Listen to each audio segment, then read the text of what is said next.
اور ایک کہاوت ہے, it is better to love the girl you marry rather than marry the girl you love.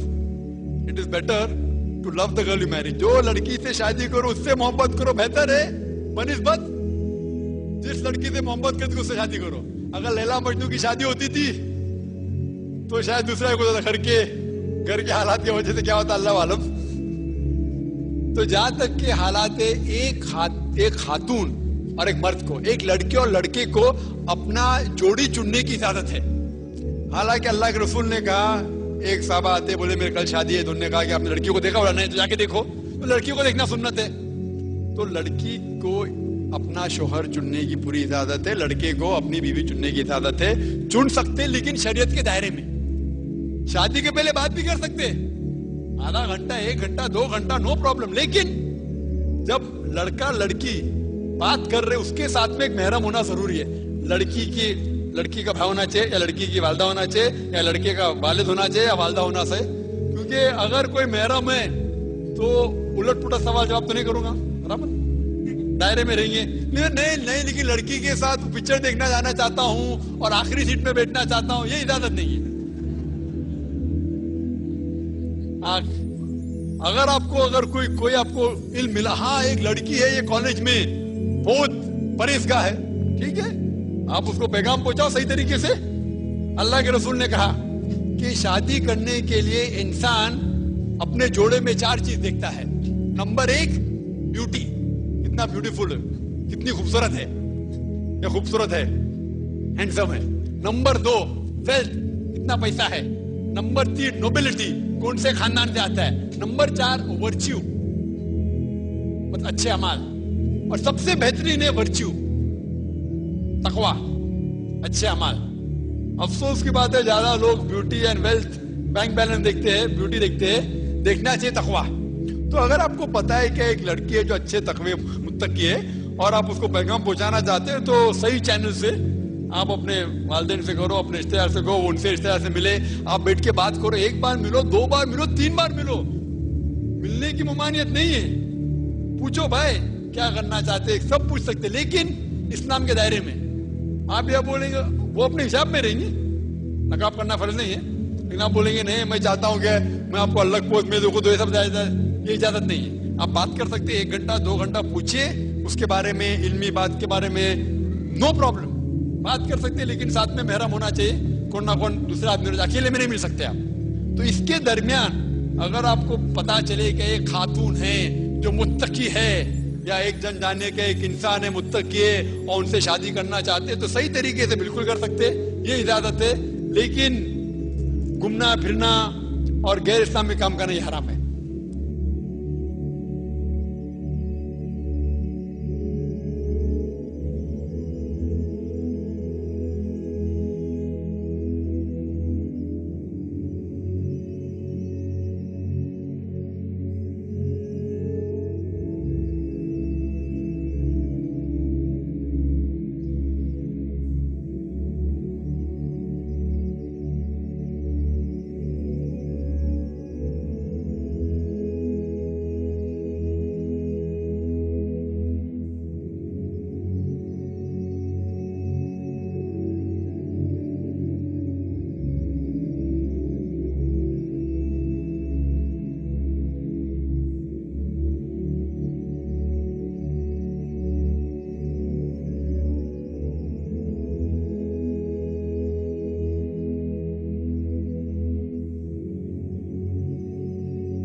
رشتہ ڈھونڈنا کیسے؟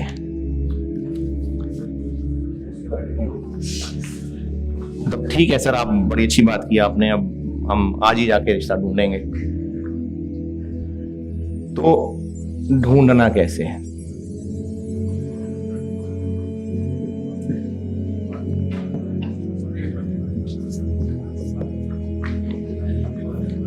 کانٹے لے کے چلے جائیں, دریا میں ڈال کے بیٹھ جائیں, کوئی تو مچھلی پھنسے گی. تو ایسے ڈھونڈ لیں رشتہ. رشتہ کیسے ڈھونڈنا ہے؟ چونکہ اب اس میں آپ لوگ اپنی امیجنیشنز کو بھی آگے آگے لے کے جائیں گے, کچھ لوگوں کو بھی کنسیڈر کرنا شروع کر دیں گے, جو آپ نے سوچا ہوا تھا ان لوگوں کو, اچھا میں کیسے بات کروں گا گھر میں, کیا کروں گا. تو اس لیے میں تھوڑا سا صحیح ڈائریکشن پہ رکھنے کے لیے 2 نبیوں کی بات سے شروع کر رہا ہوں. حضرت محمد صلی اللہ علیہ وسلم کی شادی حضرت خدیجہ رضی اللہ تعالیٰ عنہ سے ارینج میرج تھی. ارینج میرج سے مراد والد کے بھائی کی بیٹی بچپن سے جانتے تھے, ارینج میرج تھی؟ نہیں تھی. کہاں سے پرپوزل آیا؟ تو پسند آئے ہوں گے تو پرپوزل آیا ہوگا. اچھا کیا پسند آیا تھا؟ جو ہم تک جو بھی ہسٹری پہنچتی ہے تو ان کی ڈیلنگ, ان کی ایمانداری, ہاں اخلاق, شکل و صورت, خاندان, مطلب ٹاپ کے خاندانوں میں شامل ہیں ہمارے نبی صلی اللہ علیہ وسلم. اس وقت جو عرب کے ٹاپ خاندان تھے, جیسے اب برادری سسٹم ہے تو قبائل تھے, ان کا ٹاپ خاندان سے ان کا تعلق ہے, خاندان ہوگا. لیکن جو ہم تک باتیں پہنچتی ہیں اس پہ پرومیننٹ کیا چیز ہے؟ ڈیلنگ نا, پبلک ڈیلنگ, ایمانداری, اخلاق. انہوں نے رشتہ بھیجا. اب اس میں اگر یہ کہوں کہ یہ ایک پسند کے بعد کا پرپوزل تھا, تو ہم نے چونکہ ان الفاظ کو غلط اور ایک گندا امیج دے دیا تو شاید عجیب لگے, ورنہ یہ پسند کا پرپوزل تھا. آپ صلی اللہ علیہ وسلم کی ذات پسند آئی ہے تو پرپوز کیا ہے نا. اور وہ اس وقت ایک کافی فائنینشلی اسٹرانگ بزنس وومن تھی. تو نارمل ضرورت کے تحت ڈیلنگ ہوئی, پتا چلا, پسند آیا, دے دیا پرپوزل. تو راستہ پسند کا بالکل کھلا ہوا ہے, بلکہ پسندیدہ بھی یہی. لیکن چلتے پھرتے دوستیاں کرتے جانا, شاید 10 میں سے کوئی ایک پسند آ جائے, شاید یہ وہی ہے جس کے لیے دل میں گھنٹیاں بجنی شروع ہو جائیں گی, شاید یہ ویسا ہی ہے. اس بات پہ ٹرائی کرتے رہنا, نہیں, یہ بے حیائی کی طرف جائے گی بات. وہ ضروری پھر کہہ رہا ہوں بالکل ضرورت کے درجے میں انٹریکشن. بہت مثالیں ہو سکتی ہیں. کوئی لیڈی ڈاکٹر ہے اور اس کے پیشنٹس ہو سکتا ہے اس کے پیشنٹ میں سے کسی مرد کو جو کہ پیشنٹ ہو, جیسے ڈینٹسٹ ہے فرض کریں, اب اس کے پیشنٹ کو اس ڈاکٹر کا بات کرنا, اس کی تمیز, اس کا ادب, اس کا لحاظ اتنا اچھا لگا کہ پرپوز کر دیا. تو پسند ہی کیا نا. اسی کو الٹ کر لیتے ہیں کہ اگر کسی فیمیل پیشنٹ کو اس ڈاکٹر کی ڈیلنگ, اس کی ایمانداری, اس کی شرافت اتنی چلی گئی, پرپوز کر دیا تو پسند. اچھا یہ ایک الگ بات ہے کہ چینل کیا ہے, ٹھیک ہے, یہ ایک الگ بات ہے. دوسری مثال حضرت موسیٰ علیہ السلام کا واقعہ ہے. جب وہ وہاں سے اپنے وطن سے بھاگے تھے, ان کے ہاتھوں سے وہ بندہ قتل ہوا تھا, پھر دوبارہ سے وہ رپورٹ ہوئی بات آگے, بہرحال وہ وہاں سے چلے گئے. اب وہ گئے ہیں, لمبا سفر طے کر رہے ہیں اور ایک جگہ سائے میں لیٹے آرام کر رہے ہیں. وہاں شور ہوتا ہے, وہ دیکھتے ہیں جی کہ 2 لڑکیاں ہیں, ان کے پاس جانور ہیں اور وہ پانی پلانے کے لیے انتظار کر رہی ہیں, کیونکہ اس وقت کنویں کے اوپر باقی مرد اپنے جانوروں کو لے کے کھڑے ہیں. اور اللہ نے نا یہ سارا سینیریو بتایا ہے نا, اس میں ایک یہ بھی چیز ایکسپلین کی گئی ہے کہ وہ جو لڑکیاں تھیں ان میں سے ایک حیا کے ساتھ چلتی ہوئی آئی.